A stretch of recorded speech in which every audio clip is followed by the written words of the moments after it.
Bismillahirrahmanirrahim. Assalamualaikum warahmatullahi wabarakatuh. Alhamdulillahilladzi an'ama bi ni'matil iman wal islam bihima tatimmus salihat. Ashhadu an la ilaha illallah wahdahu la syarika lah wa ashhadu anna Muhammadan abduhu wa rasuluh la nabiyya ba'd. Allahumma salli wa sallim wa barik ala hadha an-nabiyyil karim. Allahumma salli ala Muhammad wa ala ali Muhammad fil alamin innaka Hamidum Majid. Ittaqillaha haqqa tuqatih wa la tamutunna illa wa antum muslimun. Innallaha wa malaikatahu yusalluna 'alan nabi. Ya ayyuhalladzina amanu sallu alaihi wa sallimu taslima. Wa qala Allah ta'ala ya ayyuhan nasu ittaqu rabbakum alladzi khalaqakum min nafsin wahidah wa khalaqa minha zawjaha wa batha minhuma rijalan katsiran wa nisaa wattaqullaha alladzi tasaaluna bihi wal arham innallaha kana 'alaikum raqiba. Wa qala Allah Ta'ala ya ayyuhalladzina amanu ittaqullaha wa qulu qawlan sadida yuslih lakum a'malakum wa yaghfir lakum dhunubakum wa man yuti'illaha wa rasulahu faqad faza fawzan 'azima. Wa qala Allah Ta'ala innal ladzina yaktumuna ma anzalallahu minal kitab wa yashtaruna bihi thamanan qalila ulaika ma ya'kuluna fi butunihim illa an-nar wa la yukallimuhumullah yawmal qiyamati wa la yuzakkihim wa lahum 'adzabun alim. Wa qala an-nabiy sallallahu alaihi wasallam fi hadithihi thalathatun la yanzurullahu ilaihim yawmal qiyamati wa la yuzakkihim walahum adzabun alim. Rajulun kana lahu fadlu ma'in bil tariq famana'ahu min ibnis sabil wa rajulun baya'a imaman la yubayi'uhu illa lidunya fa in a'tahu minha radiya wa in lam yu'tihi minha sakhita wa rajulun aqama sil'atan ba'dal asri fahalafa billah wa qala Allah ta'ala innal ladzina yashtaruna bi ahdillahi wa aymanihim thamanan qalila. Sadaqallah. Puji syukur kehadirat Allah dengan mengucapkan alhamdulillahirabbil alamin. Bersalawat kepada Nabi dengan mengucapkan Allahumma salli ala Muhammad wa ala ali Muhammad fil alamin innaka Hamidum Majid. Di dalam Al-Qur'an, di dalam surat Al-Baqarah ayat 174 Allah berkata, Allah bersabda, Allah berfirman, innal ladzina yashtaruna bi ahdillahi wa aymanihim thamanan qalila. Kata Allah, ada orang-orang yang memperjualbelikan janji dan sumpah atas nama Allah demi kepentingan dunia. Mereka kata Allah la khalaqa lahum. Mereka tidak punya akhlak. Allah tak mau berbicara dengan mereka. Allah tak mau melihat mereka. Allah tak mau mensucikan mereka, bagi mereka azab yang sangat pedih. Setidaknya dalam ayat ini ada 4 ancaman yang Allah berikan kepada mereka yang melakukan 2 perbuatan tersebut. Yang pertama, berjanji atas nama Allah kemudian mereka mengingkari dan mencari dunia. Yang kedua, bersumpah atas nama Allah dengan tujuan dunia. Di dalam surat yang lain, Ali Imran ayat 77, Allah juga berkata, Allah berfirman, ada orang-orang yang menyembunyikan apa-apa yang Allah turunkan dari Alkitab. Innal ladzina yaktumuna ma anzalallahu minal kitab. Ada orang-orang yang menyembunyikan kebenaran. Ada orang-orang yang menyembunyikan isi-isi daripada Alkitab tentang kebenaran, tentang Allah, tentang Nabi, tentang syariat, tentang kebenaran. Kemudian kalimat selanjutnya wa yashtaruna bih tsamanan qalila. Mereka perjualbelikan isi-isi ayat tersebut, isi-isi Alkitab, isi-isi Al-Quran dengan harga yang murah demi kepentingan dunia. Ma'asyiral muslimin rahimakumullah. Di dalam dua ayat ini ada karakter yang tampak, yang ditunjukkan oleh Allah, yang kelak karakter ini akan diminati oleh banyak manusia di muka bumi ini. Seperti halnya yang dikatakan oleh baginda Nabi Muhammad sallallahu alaihi wasallam. Kata Nabi, ayatul munafik thalatha. Kata Nabi, tanda orang munafik itu ada 3. Ketika dia berbicara dusta, ketika dia berjanji mengingkari, ketika dia diberikan amanah dia berkhianat. Tetapi dalam kitab Dr. Aid Al-Qarni, 30 alamatan lil munafik, 30 tanda orang munafik. Kata Dr. Aid Al-Qarni, ada 30 tanda orang munafik. Satu di antaranya adalah orang-orang yang mengingkari janji. 2 di antaranya adalah pengkhianat. Dan 3 di antaranya orang-orang yang bersumpah demi kepentingan dunia. Ma'asyiral muslimin rahimakumullah. Apa maksud ayat ini? Di dalam hadis baginda Nabi Muhammad sallallahu alaihi wasallam, setidaknya ada 9 golongan yang tidak diajak oleh Allah berbicara di hari kiamat. Allah tak mau melihat mereka, Allah tak mau mensucikan mereka, bagi mereka azab yang sangat pedih. Tetapi dalam Al-Quran, di antara 9 golongan ada yang Allah sebut sebagai kalimat wa yal'anuhumul la'inun, orang-orang yang dilaknat oleh Allah. Maka 3 di antara 9 tersebut adalah orang-orang yang tidak diajak berbicara oleh Allah. Yang pertama, al-bakhil, orang yang diberikan keluasan harta, tapi mereka tidak mau membantu orang-orang yang lemah. Di dalam hadis baginda Nabi Muhammad sallallahu alaihi wasallam dikatakan, kana lahu fadlu ma'id famana'ahu min ibnis sabil. Ada orang yang memiliki air di tengah gurun, tapi dia tak mau memberikan kepada ibnu sabil yang sedang berjalan. Maka konteksnya adalah pelit, serakah, angkuh. Mereka tak mau memberikan apa yang mereka miliki, hanya takut akan kekurangan daripada barang yang mereka miliki. Padahal baginda Nabi mengatakan, tak akan menjadi miskin orang-orang yang rajin bersedekah. Padahal dikatakan kepada kita semua, berikan yang terbaik yang bisa engkau berikan. Tapi konteks ini sebenarnya adalah saling membantu antara satu dengan yang lain. Umat muslim di akhir zaman sangat acuh terhadap manusia, terutama terkhusus kepada umat muslim itu sendiri. Mereka berfikir akan diri mereka sendiri tanpa mau berfikir tentang orang lain. Yang penting diri mereka aman, tapi mereka tak berfikir bagaimana dengan saudara muslim yang lain. Ma'asyiral muslimin rahimakumullah. Bisa kita kiaskan perjuangan umat muslim pada masa dahulu dalam sejarah. Bagaimana mereka saling bahu-membahu agar bisa tercipta peradaban Islam. Bagaimana cara baginda Nabi Muhammad sallallahu alaihi wasallam memperkuat ukhuwah antar satu dengan yang lain, dengan dijanjikan surga bagi mereka. Di dalam surat Al-Hasyr, walladzina tabawwa'ud dara wal iman, tentang kaum Ansar dan kaum Muhajirin. Kaum Muhajirin datang tanpa ada harta yang mereka bawa.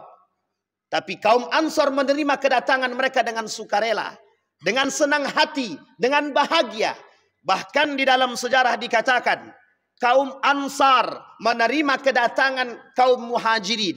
Mereka berikan tempat terbaik meskipun mereka harus tidur di luar.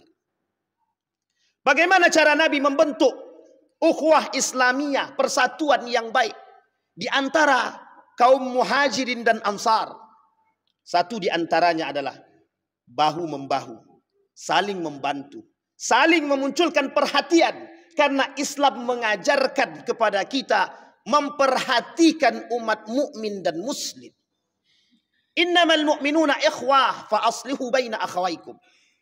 Muslim itu bersatu, muslim itu baik, muslim saling membantu, Muslim saling melihat, Muslim saling menasehati. Bukan Muslim saling mencaci dan memaki. Bukan Muslim yang saling menjatuhkan antara satu dengan yang lain. Ini dampak. Apa dampak daripada perpecahan? Apa dampak dari saling mencaci dan memaki dan mencela? Dampaknya adalah dha'ful mu'minin, kelemahan orang-orang beriman. Ma'asyiral muslimin rahimakumullah.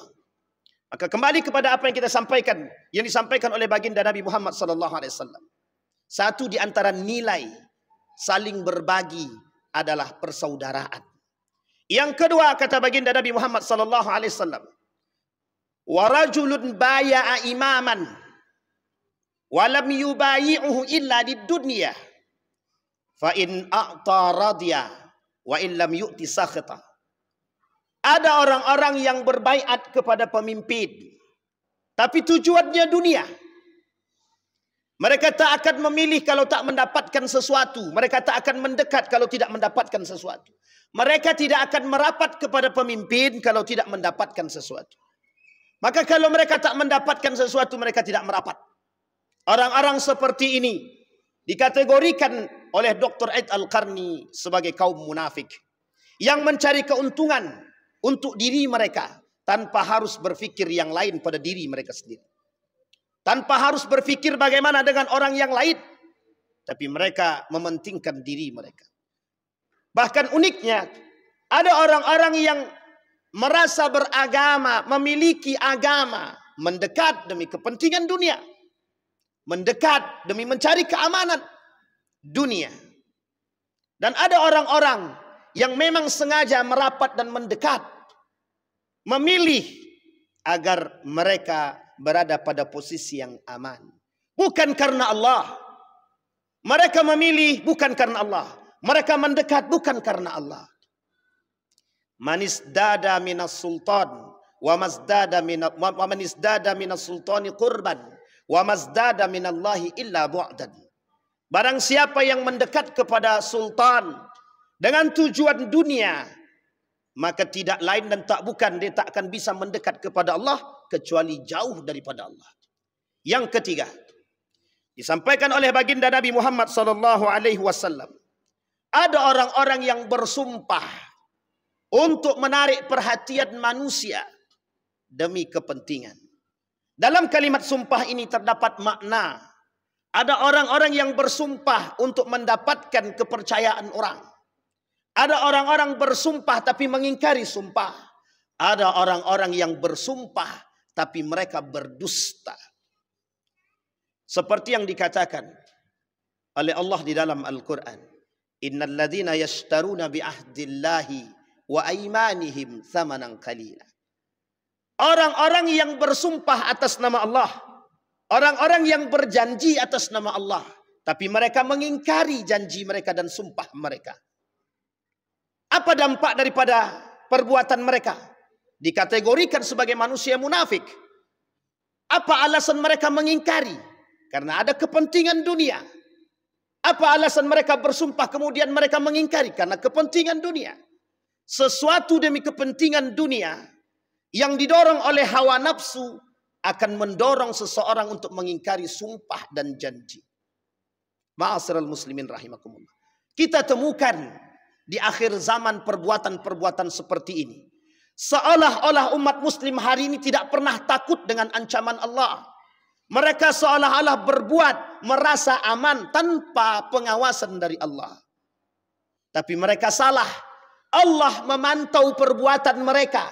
Sejauh mana mereka mampu mengumpulkan pundi-pundi dunia. Dengan memperjualbelikan agama. Dengan memperjualbelikan sumpah dan janji. Tapi sesungguhnya mereka tinggal menunggu kehancuran yang akan datang kepada mereka atas kebohongan dan dusta yang mereka perbuat. Ma'asyiral muslimin rahimakumullah. Mengapa penting bagi kita untuk menyampaikan hal demikian? Karena memang kata baginda Nabi Muhammad sallallahu alaihi wasallam, tidak akan terjadi hari kiamat meskipun hadis ini dhaif. Tidak akan terjadi hari kiamat sampai akan muncul di tengah umat manusia kaum-kaum munafik. Bahkan orang-orang munafik ini berada dari golongan-golongan orang yang muslim. Ma'asyiral muslimin rahimakumullah. Ketika kita merujuk kepada ayat tentang surat Al-Munafiqun yang Allah sebutkan di dalam Al-Quran, di dalam juz 28. Idza ja'akal munafiquna qalu nashhadu innaka la rasulullah wallahu ya'lamu innaka la rasuluh wallahu yashhadu innal munafiqina lakadzibun. Karakter orang munafik sudah dijanjikan oleh Allah, sudah disebutkan oleh Allah di dalam Al-Quran. Salah satu di antara karakter mereka adalah dusta. Bukan berdusta secara sifat saja, tapi mereka berdusta secara i'tiqad, keyakinan dan hati. Imam Hasan Al-Basri pernah berkata, orang-orang munafik yang disebutkan oleh Allah di dalam Al-Quran, izharul Islam wa ibtalul kufri. Mereka menyembunyikan, menunjukkan keislaman, tapi mereka sembunyikan kekufuran mereka. Ma'asyiral muslimin rahimakumullah. Nasihat bagi kita semua, kata Ibnul Qayyim Al-Jauziyah, setidaknya fitnah di muka bumi ini ada dua. Satu fitnah syubhat, yang kedua fitnah syahwat. Fitnah syubhat ini akan banyak kita temukan di muka bumi ini, di akhir zaman ini, dari golongan-golongan kaum-kaum munafik yang memperjualbelikan agama, yang mereka dengan agama untuk mencari kepentingan dunia. Dan dengan agama juga mereka ingin merasakan betapa nikmatnya dunia. Mereka perjualbelikan dengan harga yang murah. Mereka tak berfikir akan syubhat, akan bid'ah yang terjadi di tengah mereka. Tapi uniknya hari ini, itu yang kita temukan. Uniknya hari ini, terbukti daripada perkataan baginda Nabi Muhammad SAW 1400 tahun yang lalu, yang berkata akan muncul di tengah umat muslim orang-orang beriman. Justru orang muslim-muslim ini aneh dengan keislaman, aneh dengan keislaman, aneh dengan nilai-nilai agama, aneh dengan nilai-nilai keislaman. Justru mereka aneh dengan peradaban Islam. Siapa mereka yang membuat aneh agama ini? Adalah mereka-mereka munafik, orang-orang yang berada di dalam Islam. Siapa mereka orang munafik tersebut? Yang kita sebutkan dalam hadis baginda Nabi Muhammad SAW. 3 di antaranya. Salah satu di antara 3 tersebut, mereka yang memperjualbelikan agama demi kepentingan dunia. Ma'asyiral muslimin rahimakumullah. Maka tak salah ketika baginda Nabi Muhammad SAW memberikan nasihat kepada Ibnu Abbas, ihfazillaha yahfazka. Jagalah olehmu nilai-nilai agama. Jagalah olehmu nilai-nilai agama, niscaya engkau akan dijaga oleh Allah. Ihfazillaha yahfazka. Ihfazillaha tajid tujahak. Jagalah olehmu nilai-nilai agama, niscaya engkau akan bertemu dengan Allah. Engkau akan mendapatkan apa yang engkau inginkan. Nilai-nilai agama harus tetap ada di tengah orang-orang beriman. Karena baginda Nabi Muhammad SAW mengatakan, kelak nilai-nilai keislaman ini akan sirna di tangan orang-orang Islam. Ma'asyiral muslimin rahimakumullah. Oleh karenanya, mari sama-sama kita menjaga persatuan kita, saling bahu-membahu dalam menjaga nilai-nilai agama agar tidak pudar kelak bagi generasi-generasi kita yang akan datang. Fa'tabiru ya ulil absar la'allakum tuflihun.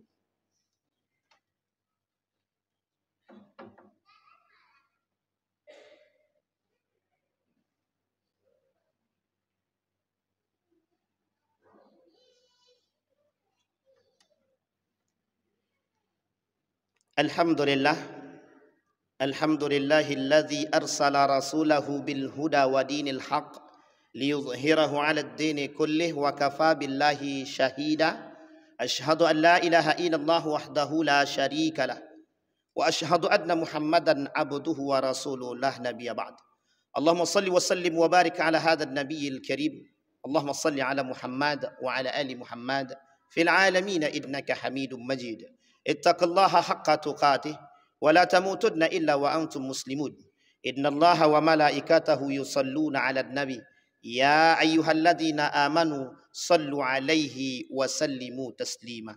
Allahumma ighfir lil muslimina wal muslimat wal mu'minina wal mu'minat bi rahmatika ya dzal jalali wal ikram. Allahumma a'idna ala dzikrika wa syukrika wa husna ibadatik. Allahumma